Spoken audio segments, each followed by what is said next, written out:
बराबर उसका टिप्स ले लो आप लोग। जो भी स्टूडेंट मेरे भागने वाले हैं, जिसको भी ये चैप्टर समझ में आ गया, वो लोग तो यही क्वेश्चन उठा के लिखेंगे सिलेक्शन ऑफ क्वेश्चन में।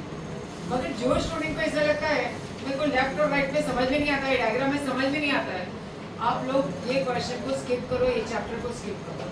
You will get many options. Macro में सब थियरी है, ओके, मैक्रो में सब थियरी है, तो थियरी बाय करना चालू करो। बट अकॉर्डिंग टू प्रीतिमेश, जितना भी आप लोग डायग्राम वाला क्वेश्चन लिखते हो, टीचर्स को चेक करने में तकलीफ नहीं होती, फट फट तुम्हारा डायग्राम से वो मार्क्स दे देते। जितना फास्ट उसका पेपर करेक्शन हुआ इतना ज़्यादा मार्क्स, क्योंकि उसका मेंटली प्रॉब्लम उसको नहीं होता। उसमें जितना आप लोग ने पेपर को ऊपर नीचे करके लिखा, फिर she will get a trouble और he will get a trouble, और वो सब तुम्हारा मार्क्स पे इफेक्ट आएगा। Everyone is fine. Elasticity of demand में very very important question is, सबसे पहला मैंने जो आप लोग को बताया था वही 2 क्वेश्चन 8 मार्क्स। एक price elasticity, types of price elasticity, भूलो मत। प्राइस इलास्टिसिटी में वो 5 टाइप्स आएगा, elastic, inelastic, unitary, relative elastic, relatively inelastic. मगर अगर आप लोग को पूछेंगे कि types of elasticity of demand, वहां से प्राइस गायब हो गया, तो you have to go with the income elasticity, cross elasticity, price elasticity. Everyone is fine with this.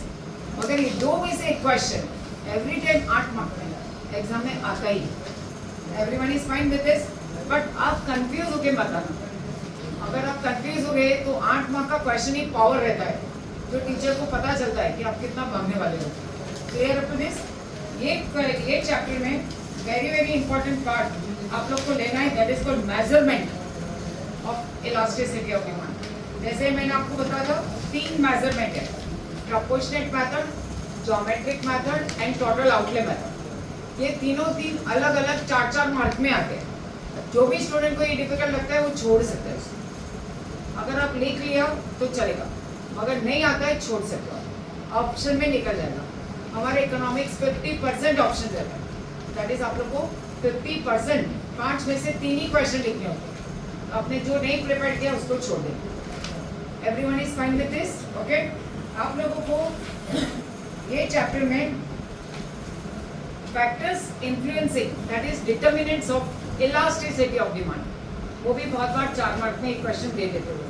मगर ज़्यादातर फीचर्स ऑफ यूटिलिटी, फिर features of micro economics, micro economics, ये स्टीरियोटाइप क्वेश्चन आते रहते।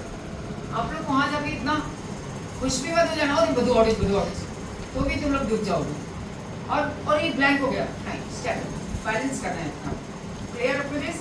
तो इलास्टिसिटी ऑफ डिमांड को मैंने आप लोग को बता दिया, 4 और 8 मार्क का क्वेश्चन करते हैं। Now back to supply. अगर आपने माइक्रो इकोनॉमिक्स में चैप्टर 1 इज कंपलसरी, माइक्रो करना ही है, chapter 2 is compulsory, utility analysis करना ही है, चैप्टर 3 इज कंपलसरी। एक बार चाहो तो चैप्टर नंबर 4 को छोड़ सकते हो, ऑप्शन में निकल जाएगा। मगर अगर आपको चैप्टर नंबर 4 छोड़ना है तो आपको इलास्टिसिटी का मेजरमेंट भी करना पड़ेगा। फिर ऐसा ना वो भी क्वेश्चन ये भी क्वेश्चन, ओके। सप्लाई में भी हॉट क्वेश्चन इज 8 मार्क का, law of supply, assumptions, exceptions and determination, okay, plus 4। Question को 2 पार्ट में डिवाइड करते हो।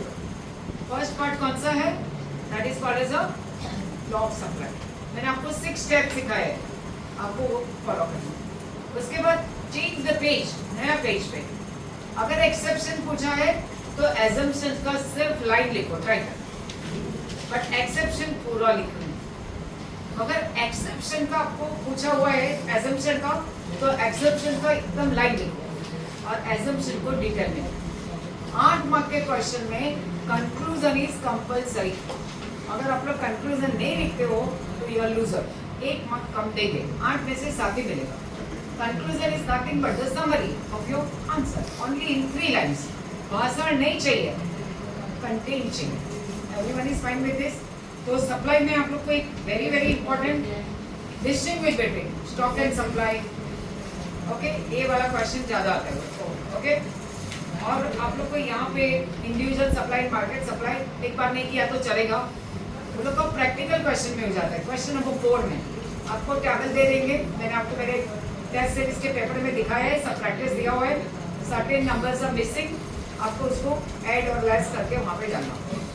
Everyone is fine. तो सप्लाई में वेरी इंपॉर्टेंट एक, जैसे गिफ्ट गुड्स मैंने डिमांड में बताया था, वैसे सप्लाई में बैकवर्ड बैंडिंग सप्लाई को वेरी वेरी इंपॉर्टेंट।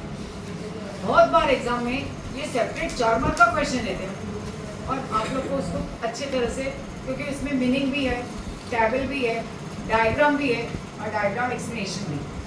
अगर ये क्वेश्चन सेपरेट आए तो ऐसे लिखना है, बट एज ए एक्सेप्शन में आए तो only write in 3 lines, draw one diagram, no need of table, don't waste time.